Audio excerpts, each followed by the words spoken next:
Salut la machine et j'espère que tu es au top. Dans cette vidéo, on va parler des groupes caractéristiques. Ce sont eux qui permettent à une molécule de pouvoir devenir un principe actif ou un excipient.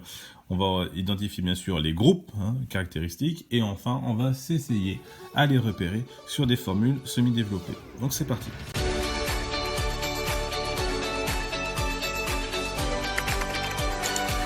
Alors, les groupes caractéristiques, il faut savoir les définir, savoir qu'est-ce que c'est. Alors bien sûr, il faut avoir vu tout ce qui était une molécule, et vous voyez que dans une molécule, on a vu les formules développées et semi-développées.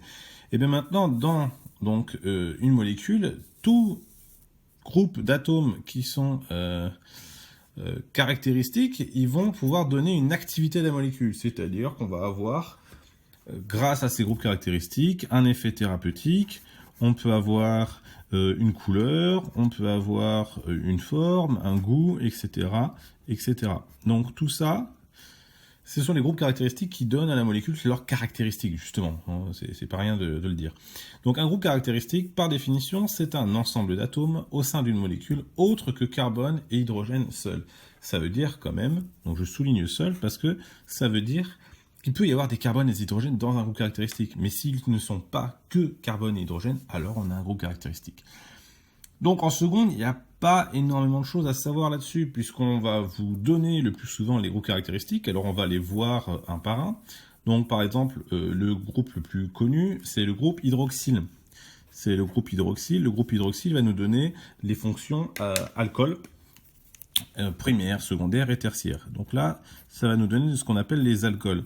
On a le groupe, donc le groupe hydroxyle, c'est O et H qui sont n'importe où. C'est-à-dire qu'en général, ils sont liés à un carbone, bien sûr, mais un carbone avec une liaison avec un groupe OH, c'est un groupe hydroxyle. Vous avez le groupe amine.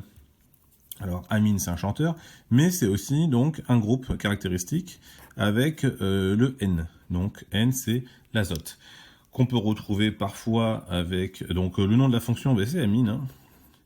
On va souvent trouver ce qu'on appelle des aminos. Les aminos, quelque chose, ce sont donc des groupes qui ont amine. Alors amine, on va retrouver en général un carbone qui est lié à l'azote, et on aura soit NH2, soit NH, suivant si on a un autre carbone et un hydrogène, ou deux hydrogènes autour de l'azote. Le troisième groupe à connaître, c'est le groupe carbonyle. Le groupe carbonyle, c'est un groupe avec un carbone, une double liaison et l'oxygène. Ce qui est important, c'est qu'il y a la double liaison oxygène. Donc là, on va retrouver deux types de molécules. On va retrouver les cétones et les aldéhydes, qui sont donc presque de la même famille, mais pas tout à fait. Cétone et aldéhyde, donc vous avez par exemple l'acétone, qui est une cétone, l'acétone la plus simple. Voilà. Et d'autres aldéhydes qui sont notamment le parfum de la pomme, qui est un aldéhyde. Vous avez le groupe carboxyle. Le groupe carboxyle, il est un poil plus complexe. En fait, dans le groupe carboxyle, on retrouve carbonyle et hydroxyle à la fois. Donc on a un carbone qui est lié à un groupe OH et un groupe avec une double liaison et oxygène. Donc ça, c'est un groupe carboxyle. Ça veut dire qu'il a carbo pour carbonyle et xyle pour hydroxyle. Donc on a la présence des deux groupes, mais c'est tout ce groupe-là qui est un nouveau groupe. Donc là, c'est ce qu'on appelle des acides carboxyliques. Les acides carboxyliques, vous en connaissez un, c'est l'acide éthanoïque, qui est le vinaigre. Et vous avez d'autres groupes à connaître, mais qui ne sont pas forcément demandés. Le groupe hétéroxyde, qui est en fait juste un carbone, un oxygène, un carbone, c'est-à-dire un oxygène intercalé entre deux carbones. Donc là, c'est tout ce qu'on va trouver, c'est le groupe éther, ce sont les éthers. Donc l'éther diéthylique, c'est l'éther qu'on peut se servir pour, endormir. Vous avez les esters, qui eux sont plutôt sympas parce qu'ils ont une bonne odeur. Donc c'est un groupe avec un carbone, un oxygène, un carbone et une double liaison et un oxygène sur ce carbone-là. Voilà, ça c'est le groupe ester et ce sont la classe des esters, tout simplement. Alors je mets un S, mais en fait il n'y a pas besoin. Ester, c'est un type de classe. Et enfin, le groupe amide. Alors le groupe amide, c'est un azote, un carbone, une double liaison de ce carbone avec un oxygène, et puis après il fait ce qu'il veut. Un carbone ou un hydrogène, on met ce qu'on veut à chaque bout. Et donc là, ce sont les amides. Alors les amides, c'est plutôt rare qu'on vous en parle, c'est pas une classe toute seule, mais les amides, on les trouve beaucoup dans les médicaments. Voilà, comme dans le paracétamol, qui est un amide. Donc voilà les groupes qu'il faut connaître. Alors ceux qu'il faut connaître impérativement, enfin qu'il faut savoir reconnaître assez facilement parce que vous allez les voir en seconde et vous allez les revoir en première S si vous y allez, ce sont les groupes hydroxyle, amine, carbonyle et carboxyle. Voilà. Ces 4-là seront vus en seconde, première S, voire terminale S. En terminale S, vous reverrez aussi les esters. Voilà, qui est pas mal parce que ça nous permet de faire du parfum. On va se faire un petit exercice d'application, puisque ce qu'on vous demande en seconde, c'est pas forcément de les connaître, mais c'est de savoir les retrouver dans une molécule. Donc si on se souvient de ce que c'est qu'un groupe caractéristique, eh ben ça va pas être très compliqué de les repérer. Donc ici, par exemple, sur l'acide acétylsalicylique, autre nom de l'aspirine en fait, on a un premier groupe qui est ici, là.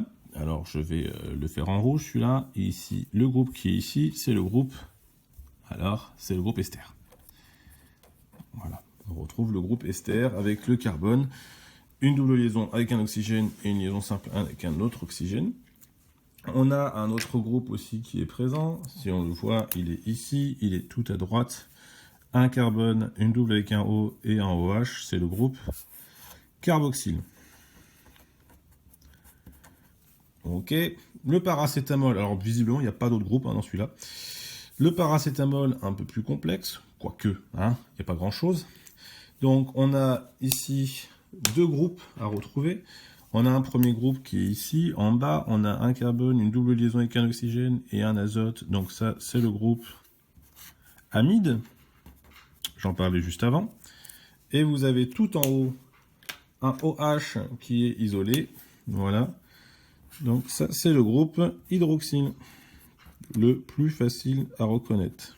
Ensuite, on a deux autres exemples. Alors, on va faire l'éphédrine. Voilà. L'éphédrine, pareil. On a tout de suite, on peut repérer un groupe ici, le groupe OH, qui est le groupe donc, hydroxyle, on l'a déjà dit. Bon, je le réécris quand même, si jamais vous n'avez pas de mémoire. Et vous avez un groupe, alors, vous avez deux groupes même, qui sont identiques, qui sont avec un azote, et les groupes avec un azote, eh bien, ce sont les groupes amines. Voilà, il y en a deux.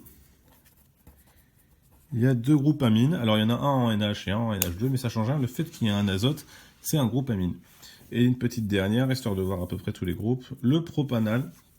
Donc, le propanal qui, lui, a un seul petit groupe. On le repère assez facilement. Il est tout en haut à droite. Alors, j'ai plus de couleur pour le faire. On va reprendre le rouge. Hop, voilà, on reprend le rouge. C'est le groupe qui est ici. Et ça, c'est le groupe carbonyle. Voilà, pour l'ensemble. Donc, c'est vraiment pas le plus dur à faire. Il suffit juste de les repérer et de les nommer. En général, on vous donne un tableau pour vous rafraîchir la mémoire et pour que vous n'ayez pas à les connaître par cœur. Donc voilà, c'est pour les groupes caractéristiques. C'est pas très important en seconde, mais ça va le devenir très très très fort en première S et en terminale S. Et voilà.